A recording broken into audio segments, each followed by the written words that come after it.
Structure of nephron. Nephron के जब भी स्ट्रक्चर हम स्टडी करते हैं ना, तो नेफ्रॉन के बेसिकली दो पार्ट्स आपको देखने को मिलेंगे। पहला जो पोर्शन होता है that's name is a renal corpuscles. बेटा पहले पोर्शन का नेम क्या होता है? Renal corpuscles. और दूसरा जो पोर्शन होगा उसका नाम होगा renal tubules. Renal corpuscles and renal tubules. Renal corpuscle, renal tubule. But अब रेनल कार्पसल की बात करते हैं ना, तो जो रेनल कार्पसल होता है it is again divided into two portions. जो रेनल कार्पसल होगा वो भी मजीद दो पोर्शंस के अंदर डिवाइड हो जाएगा। अब वो जो दो पोर्शंस होंगे रेनल कार्पसल के, वो दो पोर्शंस कौन से होंगे? आपने कहना है that is divided into the, एक बेटा आपके नेम होगा ग्लोमेरुलस कैपिलरीज, ग्लोमेरुलस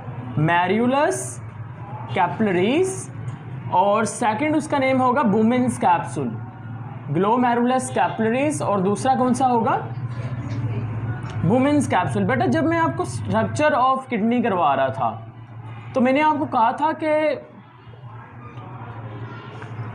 आपके पास जो लेफ्ट वेंट्रिकल होगा हार्ट का, वहाँ से एक आर्टरी निकलेगी एओर्टा, सबसे बड़ी आर्टरी, जो कि यहाँ पर एओर्टिक आर्च बनाने के बाद डिवाइड होगी और वो डिवाइड होके एक आर्टरी बनाएगी। उस आर्टरी का नेम होगा रेनल आर्टरी। और बेटा जो रेनल आर्टरी होगी वो किसको ब्लड प्रोवाइड करेगी? Renal artery provides blood to the kidney. अब यहाँ पर हम एक डायग्राम छोटी सी किडनी की भी बना लेते हैं। अब बेटा डायग्राम बनाने का मकसद ये है कि जब किडनी के डायग्राम बनाई थी तो हमने कहा था कि ये आपके पास रेनल आर्टरी, ये आपके पास आगे रेनल वेन और ये आगे आपके पास रेनल पेल्विस। कुछ इसी शेप के अंदर हमने बात की थी। अब बेटा जैसे रेनल आर्टरी जो है वो किडनी के अंदर इंटर होगी, किडनी के अंदर इंटर होने के बाद ये रेनल आर्टरी ना मज़ीद छोटी छोटी नालियों में ऐसे डिवाइड होना शुरू हो जाएगी। अब ये जो छोटी छोटी नालियाँ होंगी, इन छोटी छोटी नालियों को आप नाम दे देंगे अफेरेंट आर्ट्रियूल्स का। क्या नाम दे देंगे? अफेरेंट आर्ट्रियूल्स। यानी कि अगर आपसे कोई एमसीक्यूज के तौर पर पूछ लेता है कि किडनी को जो ब्लड प्रोवाइड किया जा रहा है वो कौन करता है, आपने कहना जी रेनल आर्टरी।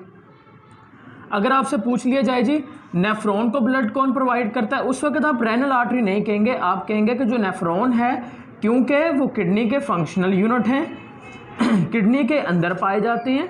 तो जैसे ही रेनल आर्टरी किडनी में एंटर होती है वो छोटी छोटी नालियों में डिवाइड होती है, उसका नाम क्या होगा?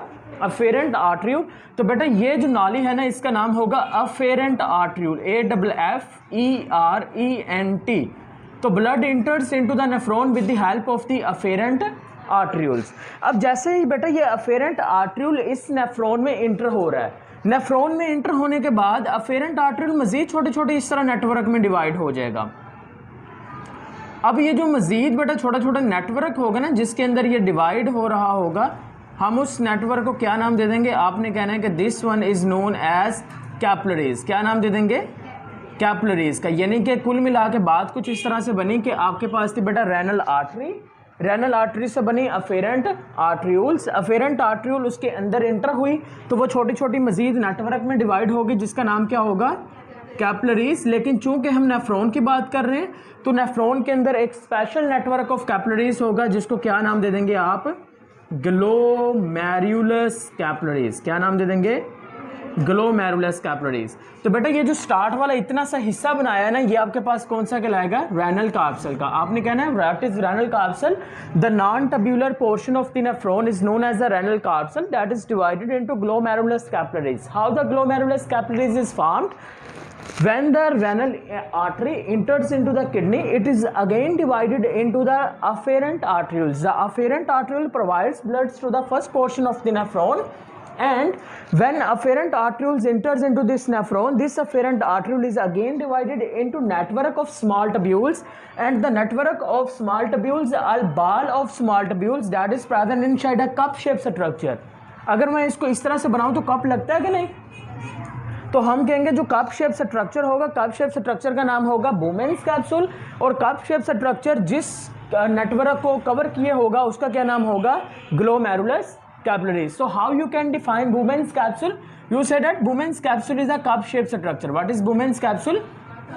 It is a cup shape structure that covers, जो किसको कवर करेगा, कप शेप स्ट्रक्चर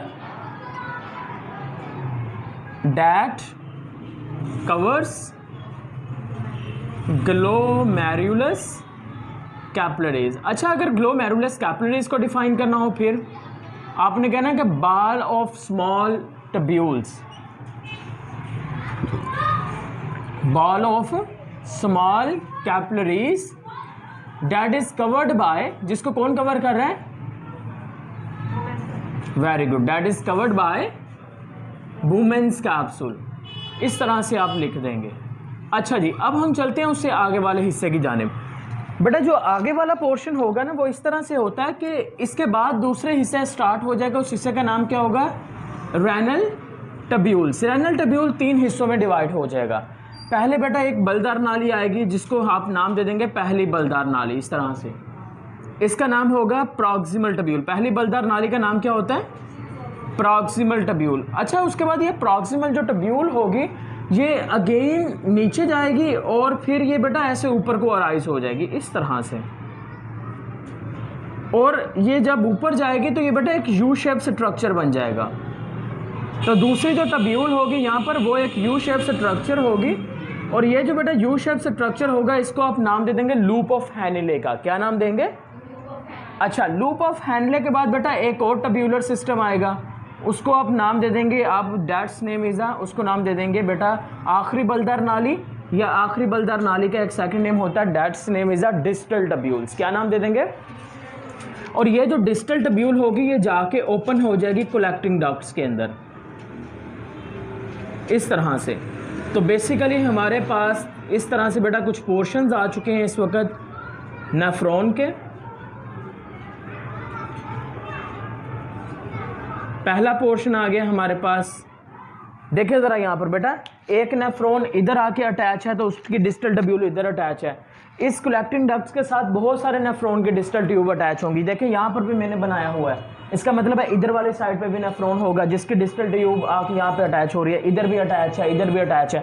यानी कि हमने कहा था कि एक जो किडनी होती है ना, एक किडनी के अंदर तकरीबन 10 लाख से ज़ायद किस्म के नेफ्रॉन होते हैं। याद रखिए, हर किडनी के अंदर तकरीबन 10 लाख से ज़ायद किस्म के नेफ्रॉन होते हैं, जिसका काम क्या होता है, जिसका काम होता है कि बेटा आपके ब्लड को फिल्टर करना होता है।